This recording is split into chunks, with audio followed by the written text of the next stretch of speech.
Magandang araw po sa ating lahat. Narito po ang ating weather update. Yung pong habagat, inyong makikita, naapektuhan na po o naapektuhan pa rin ang malaking bahagi po na ating bansa. Inyong makikita, halos buong bansa ay nakaranas po ng maulap na kalangitan na may mga pag-ulan.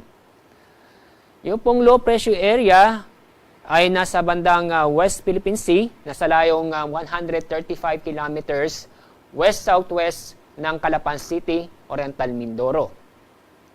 Samantala, meron pong nabuong pangalawang low pressure area nasa loob po ng ating Philippine Area of Responsibility. Kasalukuyan, wala pong epekto ito sa ating bansa. Nasa layong 880 kilometers silangan ng Eastern Visayas. Ito pong low pressure area nasa West Philippine Sea sa araw ng Sabado o bukas ay inaasahan po natin kikilos pakanluran at maaari pong bukas nasa labas nito ng ating Philippine Area of Responsibility.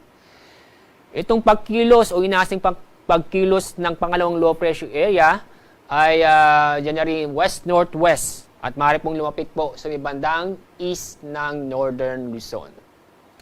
Sa ating maging lagyan na panahon bukas, araw ng Sabado, asahan pa rin po natin ang kalat-kalat ng pag-ulan at thunderstorm doon na naman po sa may Ilocos Region, Bataan at Zambales.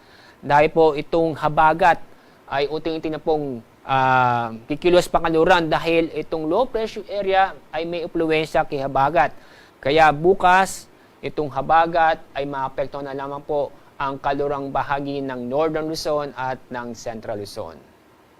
Sa linggo naman ay patuloy na itong lalayo itong habagat sa ating bansa, kaya ang buong bansa ay makakaranas po ng fair weather, kung saan ay bahagyang maulap hanggang sa maulap ang kalangitan, maliban lang po sa mga isolated na mga pag-ulan. At yun naman po ang pangalawang low pressure area na buo po sa ating PER. Bukas, Sabado at Linggo, inaasahan po natin wala pang epekto sa ating bansa. Paalala, patuloy pa rin tayo maging update sa ating pinapalabas na public weather forecast, weather advisory, lalo po itong binabantay nating dalawang low pressure area at kasama rin po itong epekto ng southwest monsoon o habagat.